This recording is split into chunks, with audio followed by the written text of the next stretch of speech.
Kembali di Kompas Petang, kita saat ini masih bersama dengan Ketua Dewan Kehormatan Partai Demokrat hasil KLB Deli Serdang, Max Sopakua, dan Wasekjen Partai Demokrat dari Ketua Umum AHY, Renanda Bakhtar.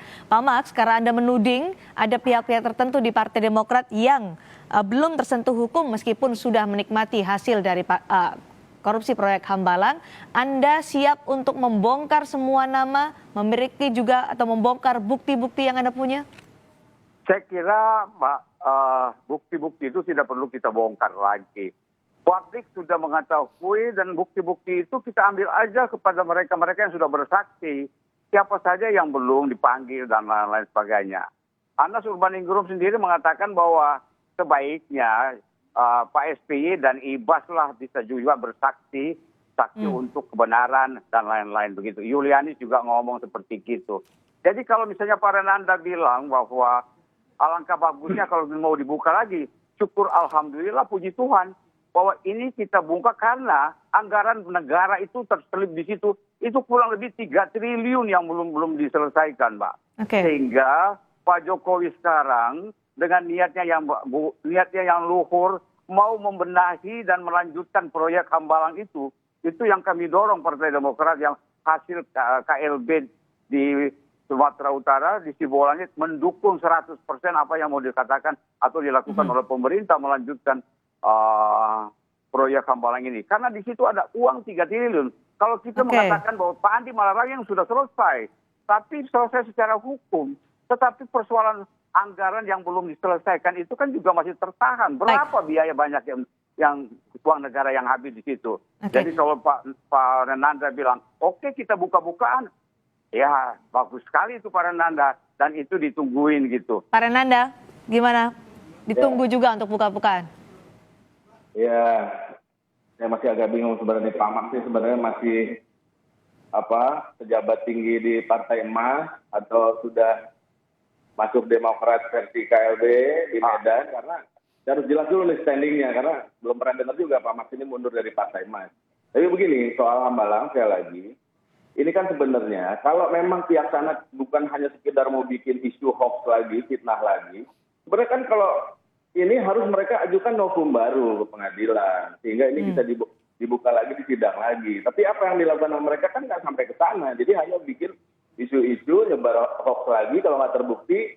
Apalagi sebut-sebut nama, misalnya tentu kami akan lakukan langkah hukum. Itu tidak akan kita pikir 2 kali itu, hati-hati aja gitu. Karena bagaimanapun juga kita harus menghormati hasil persidangan waktu itu yang tidak ada terbukti sama sekali di luar itu dari pihak Demokrat yang juga belum misalnya katakanlah kena sanksi atau kena sanksi hukum, ya kan? Jadi hati-hati untuk menyebut itu. Memang ada justru di berita pihak-pihak lain yang juga belum diproses, tapi bukan dari Partai Demokrat. Dari Partai Demokrat sudah selesai semua.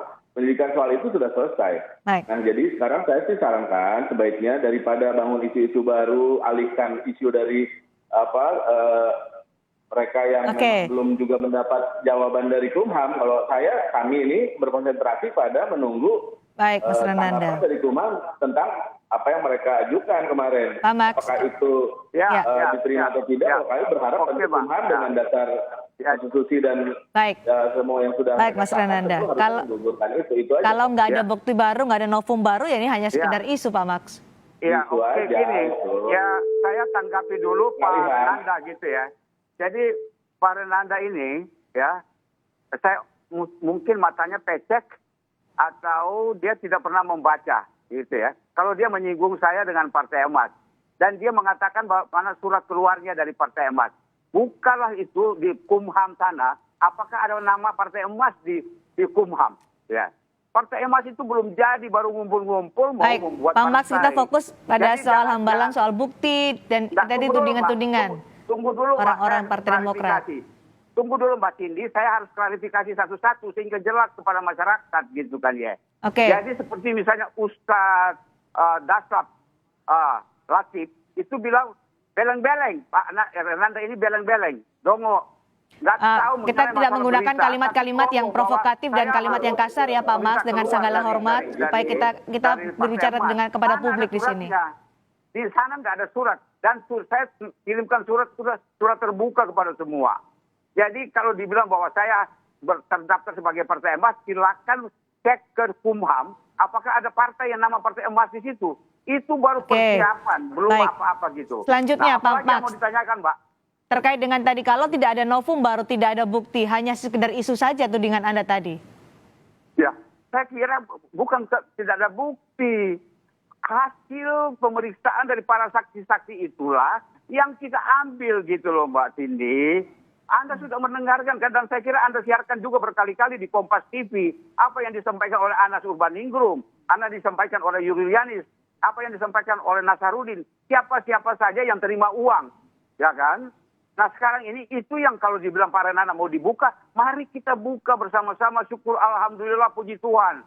Bahwa kita mau membuka persoalan itu supaya lebih bersih lagi, sehingga ke depan Pak Renanda dan kawan-kawan tidak menuduh kami para senior perusak partai. Yang merusak partai itu Anda semua di situ. Ya, tidak mengakui dan tidak menabrak undang-undang partai politik, undang-undang parpol. Dengan kebohongan, manipulasi. Oke, Pak Max, kami sudah dapat poinnya. Rumah tangga, menghilangkan nama-nama pendiri yang 99 orang itu, dan hanya menempatkan bos Anda, Ketua Majelis Tinggi Partai Demokrat Pak SBY sebagai pendiri dan almarhum Penceru Mangkang. Di mana itu hati Anda untuk melakukan itu? Saya berikan kesempatan kepada Mas Renanda untuk menanggapi ini. Silakan Mas Renanda. Undang-undang tetapi Anda belagak bodoh, Anda belagak baik Pak Max, kami sudah dapat poinnya. Terima kasih Pak Max. Silakan Mas Renanda. Coba lihat dulu apa yang sebenarnya yang sudah Anda lakukan. Menabrak undang-undang dan Pak Max, mau saya potong Pak Max karena kami sudah dapat poinnya. Intelektual Anda untuk melakukan itu. Oke, Mas Renanda silakan. Menabrak undang-undang itu kan kata Bang Max dan kawan-kawan di sana. Itu kan harus, bukan kita yang bikin pembenaran sendiri gitu. Jadi itu kan harus dibuktikan gitu. Justru kalau kita bilang menabrak aturan dan undang-undang, bukan KLB yang ilegal itu. Ditahan dulu Pak Max, ditahan dulu Pak Max. Sudah mendirikan loh. Partai itu dengan nama Pak SBY. Oke. Itu artinya sudah ada aturan hukum di situ, dan itu yang ditabrak justru sama Pak dan kawan-kawan. Itu yang pertama. Tapi kembali lagi soal itu, sekali lagi kita clear, kita pelajari betul soal Hambalang ya. Seharusnya ini tidak menjadi isu yang, ini namanya kan shifting issue ya, pengalihan dari hal-hal yang kemarin sudah terjadi dalam 2 minggu ini. Kan sebenarnya publik melihat apa yang dilakukan oleh KLB kelompoknya Pak KSP Muldoko di sana, kan kemudian menjadi perhatian publik juga gitu. Apa yang mereka lakukan ini kan tidak mendapat tempat juga ya dari publik maupun juga secara hukum. Nah makanya saya sampaikan tadi, kita berkonsentrasi, justru kita tunggulah dari Kumham ini apakah ini proses atau tidak. Kan sebenarnya itu. Jangan melebar kemana-mana yang justru kami sampaikan, Bang tadi tidak konsisten, sudah bilang bahwa ini yang dulu merusak partai segala macam. Bang Nazarudin di sana Bang, jangan kemudian malah nggak konsisten seperti itu. Jawab dulu itu. Kenapa? Oke, baik Mas Renanda dan juga Pak Max Pakua. Oke, terkait dengan tudingan ada pihak-pihak tertentu yang menikmati hasil korupsi Hambalang tapi belum tersentuh hukum. Kita menunggu bagaimana dari dua pihak ini saling terbuka, buka-bukaan, saling juga membongkar terkait isu ini. Terima kasih sudah bergabung bersama kami, Pak Max dan juga Mas Renanda Bahtar.